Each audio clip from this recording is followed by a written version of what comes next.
What's going on? Hustlers back at you guys with another video. Before I get into the video though, and we start talking about cybersecurity and all the requirements and explaining it and breaking it down, all that good stuff, remember you have 15 days left, 30 days to September, April, June, and November. You have 16 days left actually to sign up for the next live boot camp at the discounted rate.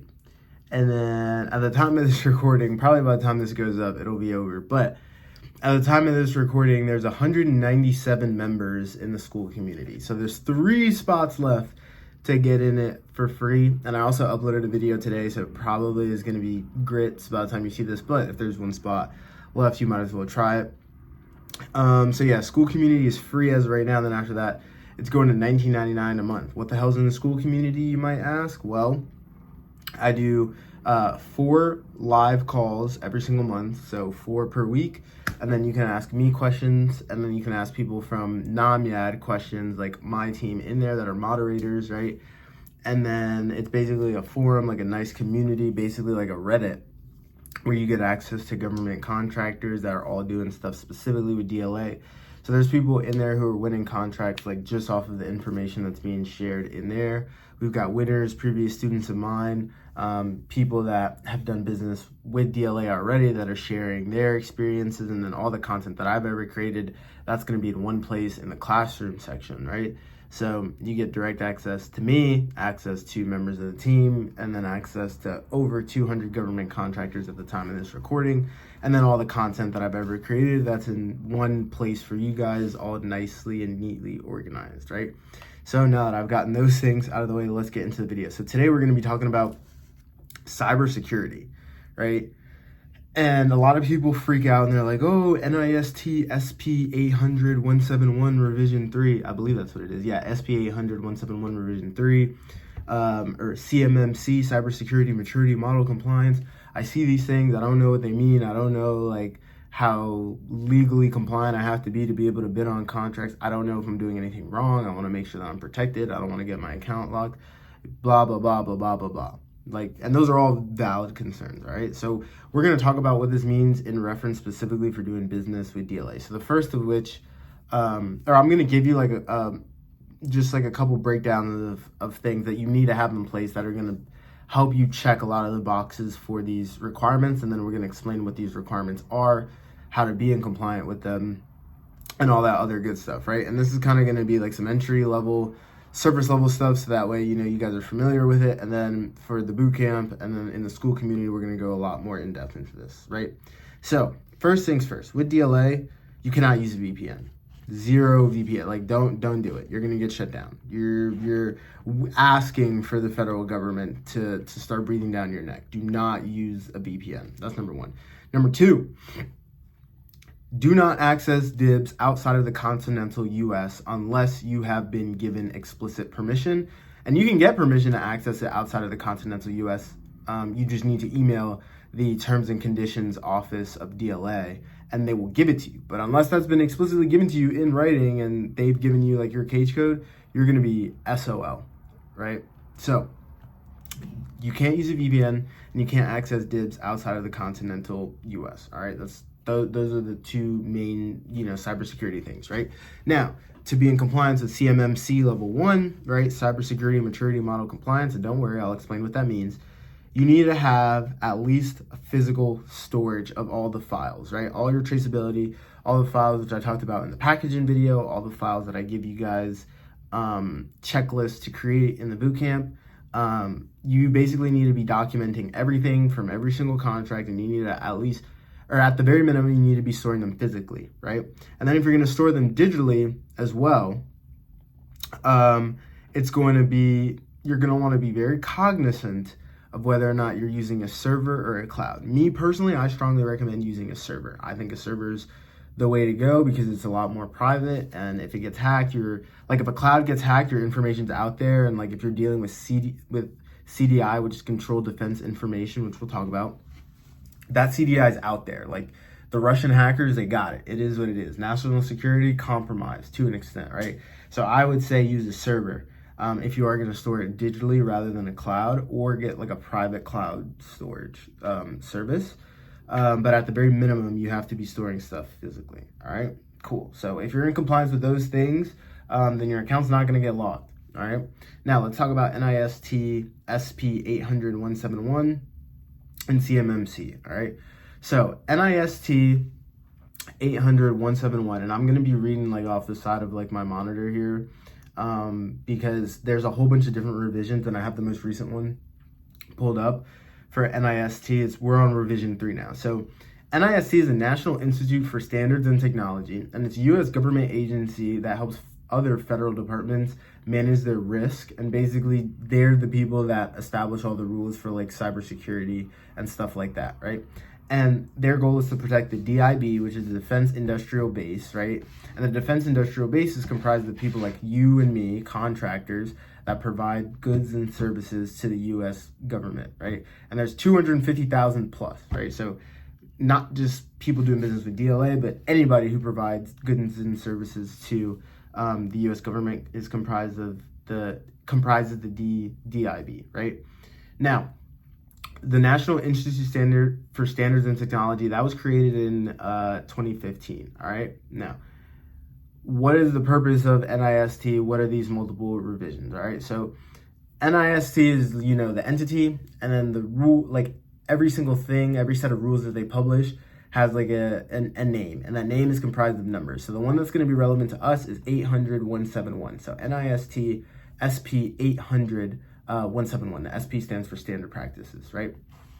So there's 110 controls in NIST 800-171, basically meaning there's 110 things that have to be in place for you to be in compliance with them. Now, just because all 110 controls are listed does not mean that you can't bid on contracts if you're not in compliance with them. And a lot of them are like really redundant and really mundane. So it's like, don't have your file, if you have a file cabinet, don't have it in the front lobby entrance where people can like walk in, right? And then if you do have a file cabinet, then it needs to be locked. And then if you do have a file cabinet, then they need to be separated into different shelves. That's like 3 controls out of like the 110 right there, right? So it's a lot of redundancy. It's a lot of like really simple stuff. So it sounds like intimidating because it's 110, but it's really not that. It's really not that much, right? So let's see. Oh, also there is no certification that you need to have to be in compliance with NIST 171. All right. So basically, the goal of NIST 800-171 is to regulate the flow of CUI or CDI. So CUI is controlled unclassified information. CDI is controlled defense information. The difference between the two is one is just specifically for defense contractors. I'm not going to go into it any more in depth than that because then it gets super confusing and convoluted and then you go down a rabbit hole, right? And the purpose of having these requirements is just to discuss, how we can protect national security and, the U.S. government's information from, outside sources, right? So NIST is basically created to be like it basically establishes a set of guidelines for DFARS, which is the Defense Federal Acquisition Regulation Standards, right? So NIST is literally like a subset of DFARS that talks about cybersecurity and all that good stuff. Now, there is no certification that's required for this, so the government really doesn't have a way of like verifying who's in compliance with this and who's not in compliance with this as of right now, right? So that is where CMMC comes into play. CMMC is Cybersecurity Maturity Model Compliance, right? A lot of acronyms, a lot of confusing words, right? So CMMC is the actual certification that is required to basically, if you're CMMC certified, you're in compliance with NIST, basically. That's what this means, right? So CMMC was created in January of 2020, right? And we're not really going to go too deep into that version because now we're on CMMC version 2. CMMC version 1 had 5 levels, right? And it was basically basic, intermediate, good, proactive, and the 5th one is, let's see, my Mac is being weird, and advanced, right?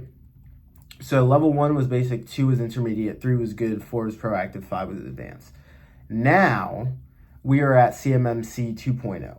CMMC 2.0 is literally just level 3. So it's basic, intermediate, and advanced, right? Now, CMMC is not a requirement to be in compliance with right now in 2024. However, January 1st, 2026, it will be a requirement. So if you're not CMMC certified by 2026, you're going to be unable to do business with the U.S. government. Now, I know that sounds scary, but CMMC level 1, which is the basic level, it's free, and you can literally certify that like on your own, right? You can certify that on your own. It's free. You don't need anybody to come. You don't have to pay anybody to do it. However, because it's going to be free and, it's self-certified, right? So there's no governing body for it. A lot of contracts, especially bigger ticket ones on critical application items or stuff that's going to have to be manufactured, is going to require CMMC level 2 compliance. CMMC level 2 compliance, that is not free, and you need an entity to come and certify that.